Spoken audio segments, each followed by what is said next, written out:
जय माता दी।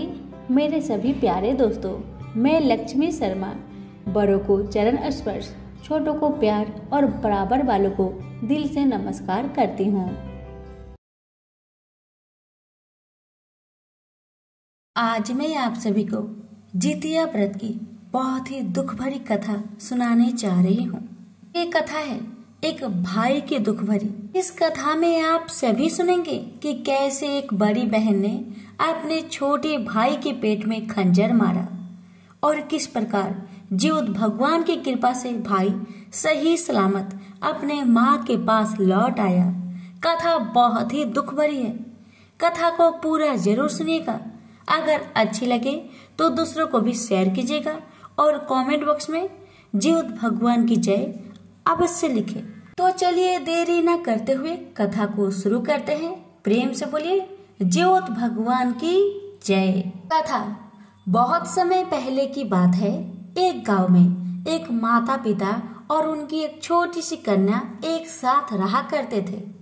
कन्या का नाम था लाली। कन्या भी 5 वर्ष की थी।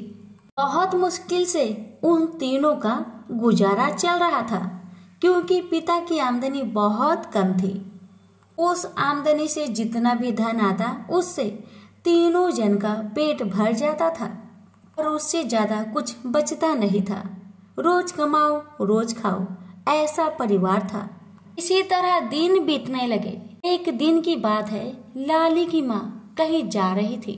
तभी उन्होंने रास्ते में देखा एक छोटे से पोखरे के पास बैठकर बहुत से महिलाएं पूजा कर रही थी। तो लाली की माँ ने सोचा, ये सब महिलाएं इस पोखरे के पास बैठकर क्या कर रही है, जरा मैं जाऊं उनसे पूछ कर देखो। तभी लाली ने जाकर सभी बहनों से पूछा, बहन तुम लोग क्या कर रही हो? तभी बहनों ने बताया कि हम जितिया का व्रत रखे हैं और हम वही जीवत भगवान का पूजन कर रहे हैं। तब लाली की माता ने कहा, इस व्रत से क्या होता है?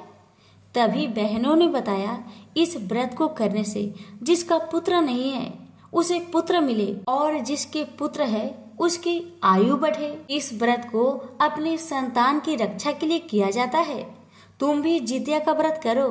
जीवत भगवान की कृपा से क्या पता तुम्हें भी पुत्र की प्राप्ति हो जाए। इतना बातें होने के बाद लाली की माँ वहीं से अपने घर को चली आई और उसने मन में सोचा, क्यों ना मैं भी जीवित पुत्री का व्रत करूं। बस अब लाली की माँ भी अगले साल का इंतजार करने लगी कि कब जीवित पुत्री का व्रत आए और मैं भी जितिया का व्रत करूं। बस इसी इंतजार में दिन बीतने लगा और अब तो जितिया का व्रत भी नजदीक आ गया था।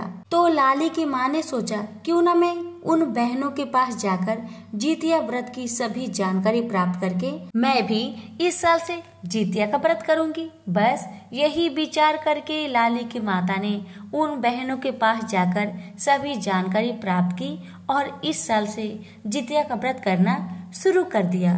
पूरे विधि विधान से नियम अनुसार लाली की माता ने जितिया का व्रत किया और जीवत भगवान की कृपा से लाली की माता का गर्भ ठहरा और एक पुत्र की प्राप्ति हुई। तो घर के सभी लोग बहुत खुश हुए और लाली की माँ ने मन में ठान लिया, मैं तो हर साल अब जितिया का व्रत जरूर करूंगी, अपने बच्चे की सलामती के लिए जरूर करूंगी। अब इसी तरह से दिन बीतने लगा। एक दिन अचानक लाली का पिता का तबीयत खराब हो गया और उनका मृत्यु हो जाता है। अब तो लाली की माता के ऊपर दुखों का पहाड़ टूट पड़ा। लाली की माँ बहुत दुखी हुई और बहुत परेशान भी हुई, सोचकर कि दोनों बच्चे की पालन पोषण वो कैसे करेगी। बहुत सोच विचार के बाद लाली की माता ने फैसला किया, क्यों ना मैं लोगों के घर जा जाकर काम करूं। काम करने से तो लोग मुझे 2 पैसे देंगे, उसी से मेरे दोनों बच्चों का गुजर बसर हो जाएगा। इतना सोचकर लाली की माता ने लाली से कहा, देखो लाली, तुम्हारा भाई अभी 5 साल का है, इसका ध्यान रखना। तुम दोनों घर के बाहर मत जाना। मैं थोड़ा पास के गांव में जा रही हूँ काम ढूंढने के लिए। अगर मुझे काम मिल गया तो तुम दोनों को अच्छा अच्छा भोजन लाकर खिलाऊंगी, इसलिए तुम लोग बाहर कहीं मत जाना, अच्छे से घर में रहना। माता ने दोनों बच्चों को समझाकर पास के गांव में चली गई और गांव के लोगों से कहने लगी, बहन मुझे कुछ काम मिलेगा। लेकिन बहनों ने कहा, नहीं नहीं, हमारा घर का काम हम खुद कर लेते हैं, तुम्हारे लिए हमारे पास कोई काम नहीं है। पूरे गांव में लाली की माता ने खोजा, लेकिन किसी ने भी उसे काम नहीं दिया। बड़े उदास मन से जब लाली की माँ वापस आ रही थी, तभी उसे एक सेठ का घर मिला।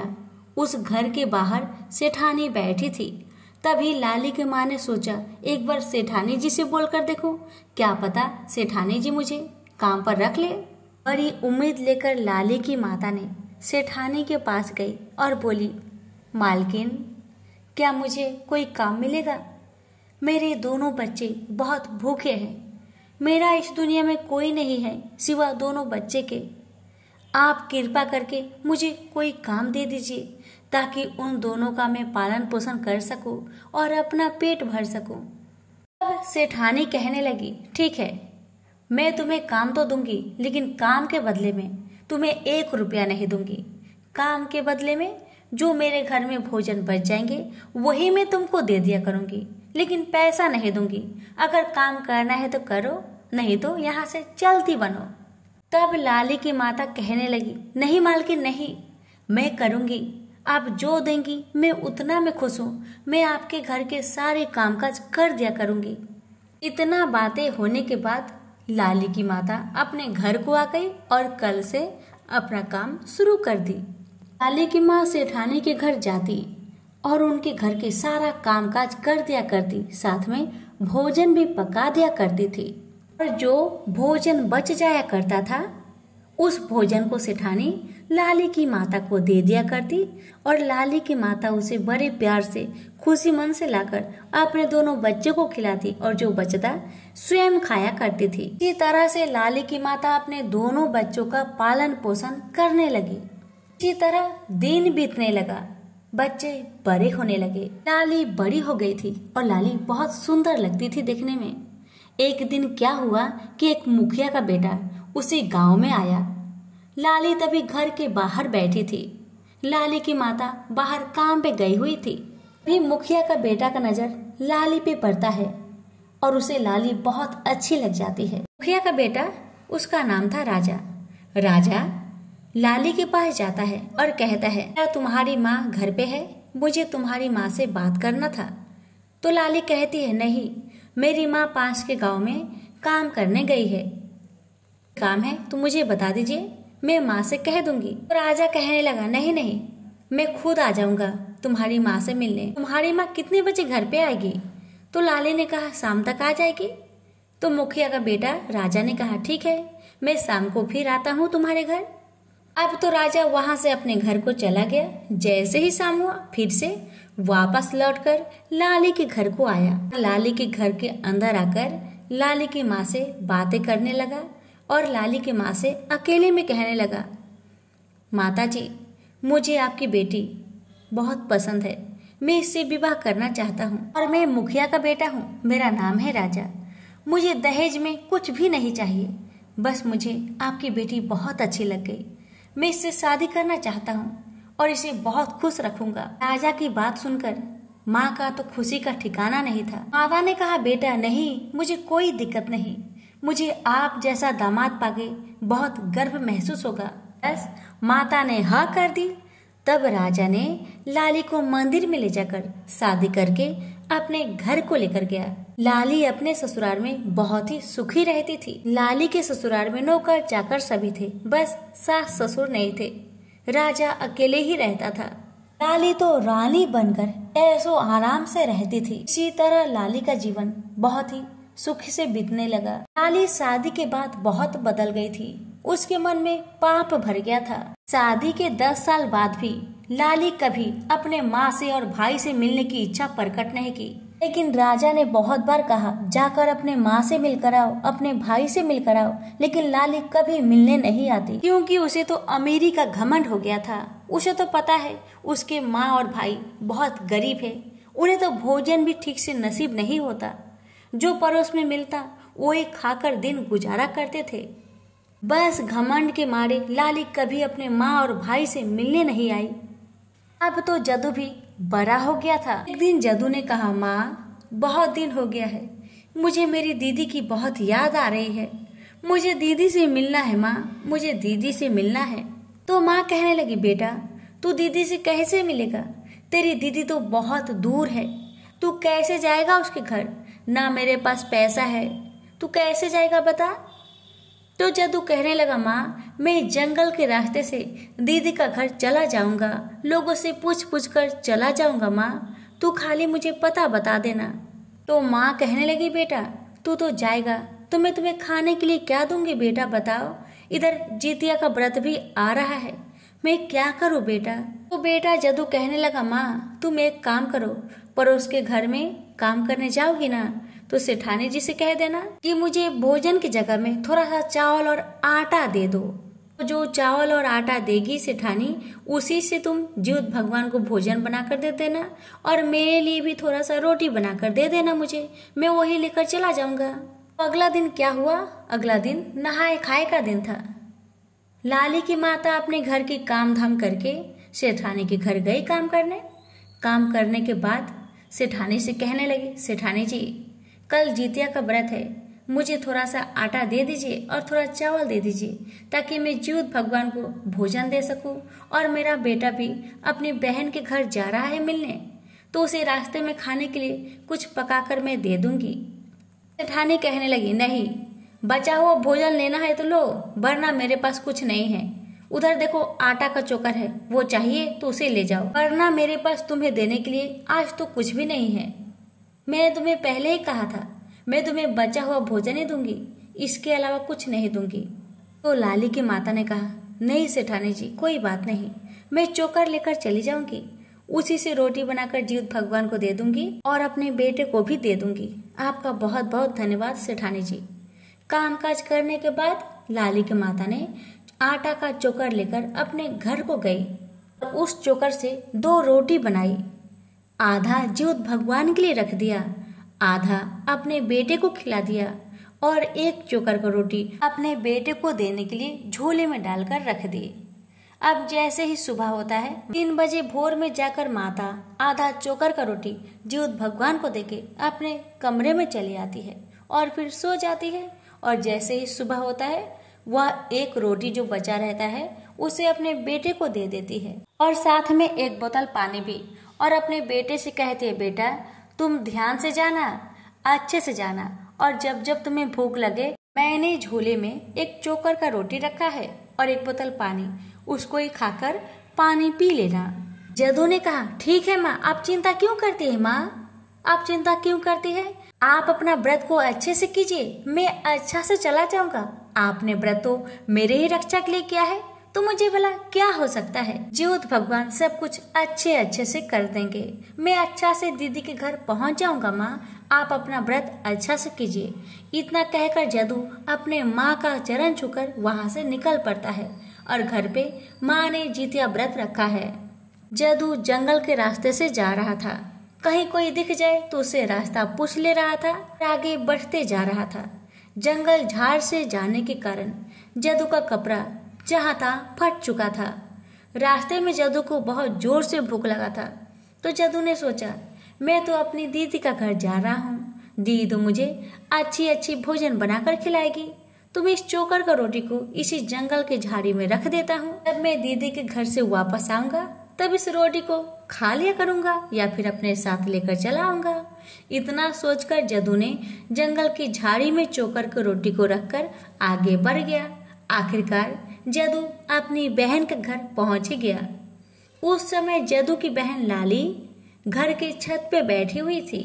उसने दूर से ही देखकर पहचान गया, ये तो लगता है जदू है। ऐसे ही उसे पता लगता है कि ये जदू है, वैसे ही छत से जल्दी से दौड़ कर आती है और जदू को कहती है, ये जदू तुम यहाँ पर क्यों आ गया है ऐसी हालत में?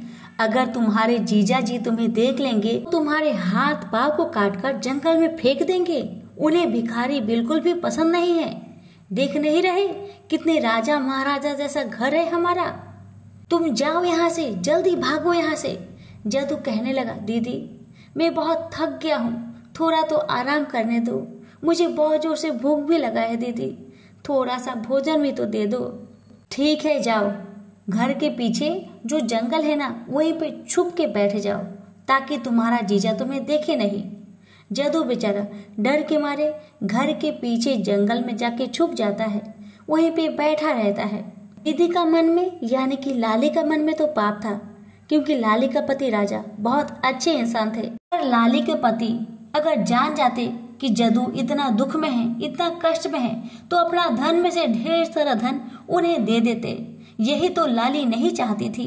बस इसी कारण से जदू को झूठ पे झूठ कहते जा रही थी। अब तो बेचारा जदू भूख से तड़प रहा था, घर के कोने में पड़ा हुआ था। अब जैसे ही रात होता है तो लाली तरह तरह का भोजन बनाती है। भाई उसी घर के कोने से छुप छुप कर देख रहा था। उसके पेट में तो चूहे दौड़ रहे थे। बेचारा भूख से तड़प रहा था, उसकी आंखों से पानी गिर रहा था। लाली भी घमंड से चूर थी। उसे अपना भाई का दुख से कोई भी मतलब ही नहीं था। उसके मन में तो ये था कब जदू यहाँ से जाए, नहीं तो मेरे पति दानी हैं, सब कुछ दान कर देंगे उसे। लाली ने अपने भाई के साथ क्या किया? लाली ने ये किया, जो लाली ने चावल पकाया था उसका मार निकालकर पास में ही रखी हुई थी। जब उस मार में मक्खी गिर जाता है तो क्या करती है, वही मक्खी भरा मार ले जाकर जदू के सामने रख देती है। मार बहुत गर्म था, उसमें ढेर सारे मक्खी गिरे हुए थे। तो लाली कहती है, देखो जदू, इसे पी लेना तुम। जदू कहता है, दीदी ये मार तो बहुत गर्म है, मार के अंदर ढेर सारे मक्खी भी गिरे हैं दीदी। तब लाली गुस्से में कहती है, मरल माछी बीन के मार बिहान पी है जदुआ। भाई ने कहा मार गर्म है, इसलिए बहन ने कहा मार गर्म है ना, तुम्हें अभी पीने के लिए कोई दिया नहीं है, तुम इसे सुबह में पीना, जब ठंडा हो जाएगा ना मक्खी को फेंक देना और इसे पी लेना, फिर यहाँ से चले जाना, नहीं तो तुम्हारे जीजा जी आके तुम्हें 2 टुकड़ा करके फेंक देंगे। अब लाली क्या करती है, 2 बड़े बड़े थाली में भोजन निकालती है, एक अपने लिए और एक अपने पति के लिए, और दोनों जन बैठकर बड़े प्यार से खाते हैं। जदू घर के कोने में बैठकर टुकुर टुकुर उन दोनों का खाना निहारता है और उन दोनों को निहारता है और मन में सोचता है, मेरी दीदी को क्या हो गया, मेरा दुख से मेरा दीदी को कोई तकलीफ ही नहीं है, दीदी ऐसे कैसे कर सकती है, मुझे ये गंदा वाला मार दी है पीने के लिए और उसमें ढेर सारे मक्खी गिरे, कैसे मेरी दीदी मुझे दे सकती है। ये सोच सोच कर जदू रोए जा रहा था, भूख से तड़प रहा था। और माँ जीवत भगवान से जदू के सलामती के लिए प्रार्थना कर रही थी। अब हुआ ये कि बहन और बहनोई भोजन करके तो चले सोने के लिए। बेचारा जदू घर के कोने में बैठकर रो रहा था। जैसे ही 5 बजने वाली थी, वैसे ही बहन जल्दी से आई, क्योंकि बहन को पता था कि 5 बजे उनके पतिदेव यानी कि राजा मैदान जाते हैं। अगर उस वक्त भी जदू को उन्होंने देख लिया तो बहुत मुश्किल हो जाएगी। इसीलिए बहन 5 बजने से ही पहले जल्दी जदू के पास आती है और कहती है, जदू जल्दी भाग, तुम्हारे जीजा अभी उठने वाले हैं, मैदान जाने वाले हैं, तुम्हें देख लेंगे, तब तो तुम गया, तुम्हें कोई नहीं बचा सकता उनके हाथों से, जल्दी भागो। जदू बेचारा डर के मारे कांपते कांपते लड़खड़ाते जंगल के रास्ते से जाने लगा, जिस रास्ते से जदू आया था। अब जंगल में पहुंचकर वह झाड़ी वाले चोकर की रोटी को ढूंढ रहा है, क्योंकि भूख से तड़प रहा था। दीदी ने कुछ तो खिलाया नहीं, बेचारा उसी रोटी को ढूंढ रहा था। ढूंढते ढूंढते अचानक उसे वह रोटी मिल गई। लेकिन ये क्या, रोटी तो बहुत चमक रहा था। जदू ने देखा तो बहुत चौंक गया, ये रोटी अचानक इतना चमक क्यों रहा है और टूट भी नहीं रहा मेरे दांतों से। तो उसने चमकती हुई रोटी को अपने झोले में डाल लिया। जैसे ही झोला में डाला, आगे उसने देखा बहुत सारे सेव गिरे हैं पेड़ के नीचे। तो जदू को लगा था भूख, जल्दी से पेट भर के सेव खाया और 2-4 सेव उठाकर अपने झोले में रख लिया, जिसमें चोकर वाले सोने की रोटी रखा था। उसी में उसने 2-4 सेव रख लिए और अपने घर को चला गया।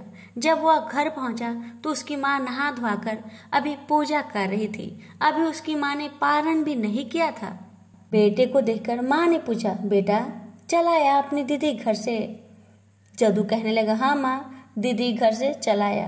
दीदी मेरा बहुत आदर की, अच्छे अच्छे भोजन बनाकर खिलाई, बहुत अच्छी है मेरी दीदी और बहुत अच्छे है मेरे जीजा। इतना कहकर जदू ने अपनी चोकर वाली रोटी की सारी कहानी अपनी माँ से कहने लगा।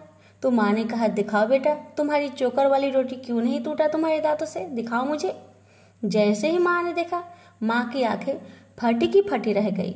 माँ तो पहचान गई, ये तो सोना है। तो माँ तो समझ गई, लगता है यह जीवित भगवान का चमत्कार है। उन्होंने हमारे दुख को दूर करने के लिए हमें धन दिया है। साथ में जो सेव था झोले में, वो भी सेव सोने में बदल गए थे। जदू भी बहुत हैरान हो गया। उसने भी जीवित भगवान की महिमा को समझ लिया, क्योंकि जदू जब जंगल के रास्ते से अपने बहन के घर जा रहा था, वहाँ पर कोई भी फल का पेड़ था ही नहीं। लेकिन जब आया, भूख प्यास से तड़प रहा था, तभी अचानक उसे ढेर सारे सेव मिल गए। तो वो समझ गया ये सब जीवित भगवान का महिमा है, उनकी ही कृपा से आज सब कुछ हुआ है। अब तो बेटा माँ से कहता है, माँ अब तुम्हारा दुख का दिन गया, मैं अभी इन सभी सोना को ले जाकर सोनार के पास बेच कर आता हूँ, तब तक तुम पारण कर लो। मैं सोनार के पास बेचकर धन लेकर आता हूँ और घर को मैं सुंदर महल जैसा बनवाऊंगा माँ, जो सभी आंखें फाड़ फाड़ कर देखेंगे। इतना कहकर बेटा जदू सोनार के पास जाकर सोना को बेचकर ढेर सारा धन लेकर आता है और अपनी झोपड़ी को महल में बनवा लेता है। घर में ढेर सारे अनाज भर देता है। अब माँ कहती है, बेटा अब तो तुमने घर तो महल बनवा लिया, अब घर में प्रवेश करने के लिए घर का पूजा तो करना पड़ेगा। तो बेटा ने कहा, हाँ माँ आप ठीक कहती हैं, जो आपको अच्छा लगे वैसा ही होगा, जैसे आप कहेंगी मैं वैसा ही करूँगा माँ। अब अगला ही दिन घर में पूजा रखा गया। तो जदू कहने लगा, माँ आपने आस पड़ोस के सभी लोग को तो बुलाया है, लेकिन मैं चाहता हूँ मेरी दीदी और जीजा भी आए। माँ कहती है, बेटा तुम्हारी जैसी इच्छा, जिसको बुलाना है उसे बुलाओ। तो जदू ने अपने पड़ोसी से कहा, भाई थोड़ा मेरी दीदी को भी जाकर कह देना कि हमारे घर में कल पूजा है। तो पड़ोसी ने कहा, ठीक है जदू, मैं कह दूंगा, तुम चिंता मत करना। पड़ोसी जदू की दीदी के घर जाकर खबर दे देता है कि कल तुम्हारे घर में पूजा है, तुम दोनों को तुम्हारी माता और तुम्हारे भाई ने बुलाया है, कल जरूर आना। अब जैसे ही सुबह हुआ, लाली अपने पति राजा के साथ अपने मायके को चली। मायके में जब गई, उसे अपना घर पहचान में नहीं आ रहा था। जब आस पड़ोस में पूछा गया तो सभी लोगों ने बताया, यही तो जदू का घर है। बहन की आंखें फटी की फटी रह गई, क्योंकि लाली का महल जदू का महल के आगे बहुत फीका था। घर में सभी लोग आ गए तो घर का पूजा पाठ बहुत अच्छा से हुआ। सभी को प्रसाद बांटे गए। तो जदू की माँ ने कहा, जदू तुम्हारे जीजा और दीदी आए हैं, इनके लिए सुंदर सुंदर महंगा महंगा वस्त्र खरीद कर ला देना। जदू कहता है, हाँ माँ जैसा आप कहे मैं वैसा ही करूँगा। जैसे ही जदू बाजार जाने लगा, वैसे ही लाली कहने लगी, ए जदू मेरे लिए एक भारी पायल भी ला देना जदू। जदू कहता है, हाँ दीदी जैसा तुम कहो, मैं जाता हूँ एक पायल भी लेकर आऊँगा। जदू बाजार जाकर ढेर सारे कपड़ा खरीदा और सोनार के पास जाकर कहने लगा, सोनार भैया आप मेरे दीदी के लिए एक बहुत ही सुंदर सोना का पायल बना देना, लेकिन पायल छन छन छन छन बजना नहीं चाहिए, उसमें मैं एक आवाज देता हूँ, उसी आवाज को आप भर दीजिएगा। आवाज ये है कि मरल मछली बीन के मार बिहान पीहे जदुआ। इस आवाज को पायल के अंदर आप भर दीजिएगा। तो सोनार ने कहा, ठीक है जदू भाई, मैं कर दूंगा, तुम चिंता मत करो, लेकिन आज मैं दे नहीं पाऊंगा, पायल बनाने में समय लगेगा। मैं रात भर जाकर इसे तैयार करके कल सुबह तक तुम्हें दे दूंगा। जदू ने कहा, ठीक है भैया। कपड़ा लेकर जदू अपने घर को आया, अपने जीजा को और अपने दीदी को दिया। जीजा बहुत खुश हुए। जदू ने अपनी दीदी से कहा, दीदी पायल सुबह तक मिलेगा, मैं सुबह को चला जाऊंगा पायल लेने। अब जैसे ही सुबह हुआ तो जदू चला गया पायल लाने और इधर दीदी घर से निकली अपने ससुराल जाने के लिए। तभी जदू पायल लेकर जल्दी से चला आता है और अपनी दीदी को पायल दे देता है। दीदी पायल पहनकर बहुत खुश होती है। जैसे ही दीदी अपने पैर को बढ़ाती है, जैसे ही वो चलने लगती है, वैसे ही पायल बोलने लगा, मरल माछी बीन के मार बिहान पी है जदुआ। जब ये आवाज जब राजा के कानों में गई, राजा कहने लगा, ये कैसा पायल है, तुम्हारा पायल ऐसा क्यों कह रहा है, मरल मछली बीन के मार बिहान पी है जदुआ। जदुआ तो तुम्हारा भाई का नाम है, बताओ मुझे तुम्हारा पायल ऐसा क्यों कह रहा है। तो लाली कहने लगी, पता नहीं क्यों ऐसा कह रहा है, लगता है मेरा भाई ने दिया है ना, इसीलिए कह रहा होगा। छोड़िए, हम लोग चलते हैं अपना घर। लेकिन राजा नहीं माना। राजा अपने साले के पास आया और कहने लगा, साले साहब, ये आपने जो पायल दिया है ऐसा क्यों बोल रहा है, मरल मच्छी बीन के मार बिहान पी है जदुआ, सच सच बताइए मुझे। तब जदुआ सारा कहानी अपने जीजा से कह देता है। जीजा को सुनकर बहुत कष्ट हुआ कि जदू मेरा घर आया था, इतना कष्ट दिया अपने भाई को, अपना भाई का ना हुई क्या मेरा होगी। राजा गुस्से में आकर लाली को जोर से एक चमाटा मारता है और कहता है, आज से तुम्हारा और मेरा रिश्ता खत्म।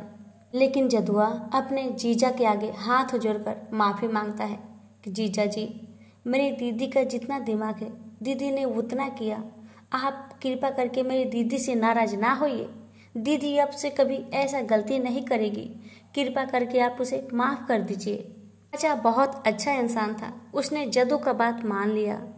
बहन ने अपने भाई को गले लगाकर भाई से माफी मांगी और अपने माँ से सारा कहानी कही और उसने अपने माँ से भी माफी मांगा और कहने लगी, माँ देखिए ना, मेरे शादी के 12 वर्ष हो गए, मुझे अभी तक एक भी संतान नहीं माँ, मैं बहुत पापी हूँ माँ, मैं बहुत पापी हूँ।